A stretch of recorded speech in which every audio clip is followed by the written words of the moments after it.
Bulu kuduku mulai berdiri. Aku tahu, ini dia. Ini saatnya keberanianku akan kembali diuji. Sesaat lagi, pasti dia akan muncul.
Aku tersadar, seolah terbangun dari lamunan. Aku melihat ke arah sosok tadi muncul, tapi kosong. Tidak ada apa-apa di sana. Sepertinya ini terjadi lagi. Mata batinku terbuka lagi. Karena koran tadi yang aku baca masih di sana. Meskipun kali ini bersih tanpa noda darah. Singkat cerita, aku pulang ke rumah, membawa koran yang aku temukan di halte bus. Karena kejadian yang aku alami tadi begitu nyata dan masih melekat di pikiranku. Itu sebabnya aku ingin tahu lebih banyak. Dan mungkin saja koran ini bisa menjelaskan tentang siapa remaja itu, kenapa, dan bagaimana. Karena mungkin saja ada pesan di balik penampakan tadi. Dan aku ingin tahu. Hari sudah mulai malam. Aku bersandar di kasurku dan mulai membaca koran yang aku pegang.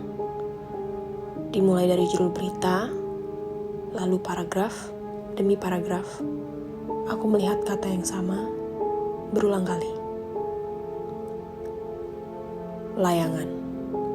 Ya, remaja itu tertabrak bus karena mengejar layangan. Lalu aku teringat.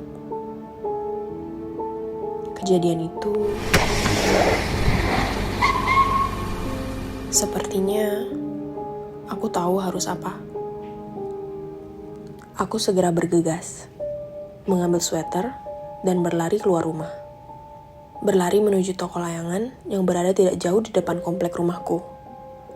Sesampainya di sana, aku mencari bentuk yang mirip dan sama seperti saat aku melihat kejadian itu. Sampai akhirnya kutemukan. Ini dia, layangan yang sama. Layangan yang dikejar remaja itu. Malam semakin gelap, semakin dingin. Aku bergegas menuju lokasi halte bus.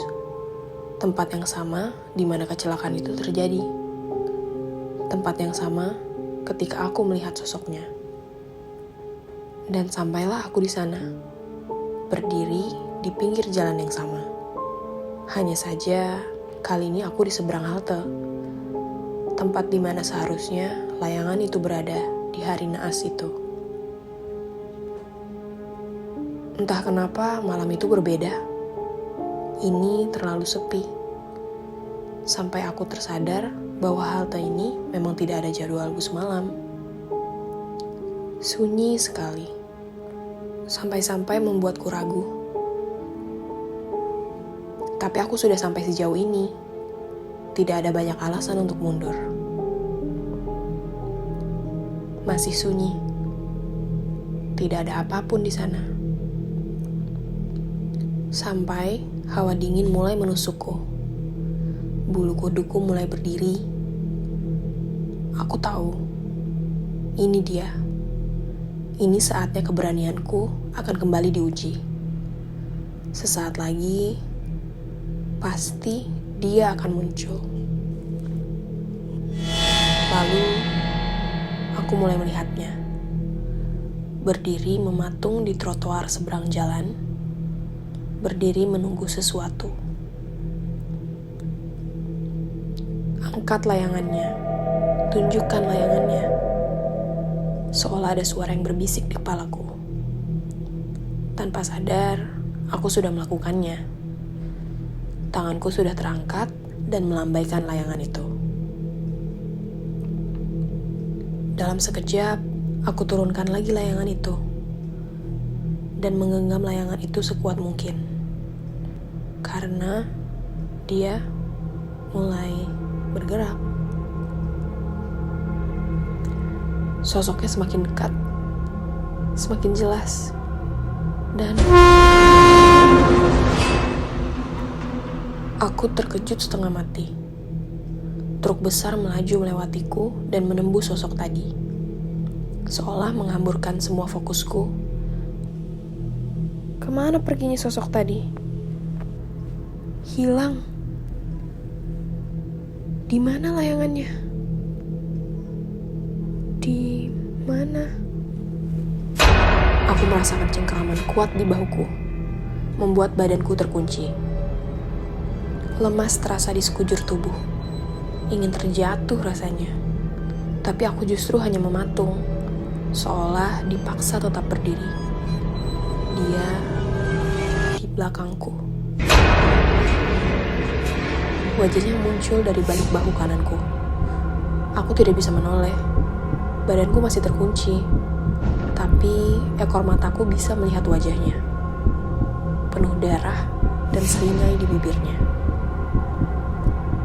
Rasa takut luar biasa menjalar di seluruh tubuhku, membuat kepala dan leherku terasa sangat berat, dan lemas semakin menjadi di seluruh persendianku.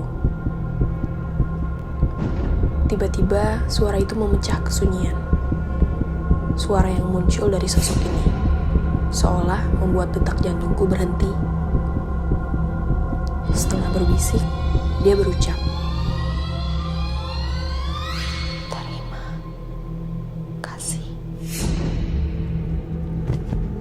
aku langsung terjatuh, duduk di trotoar. Beban di kepala dan leherku terlepas seperti rasa kantuk yang hilang diguyur hujan.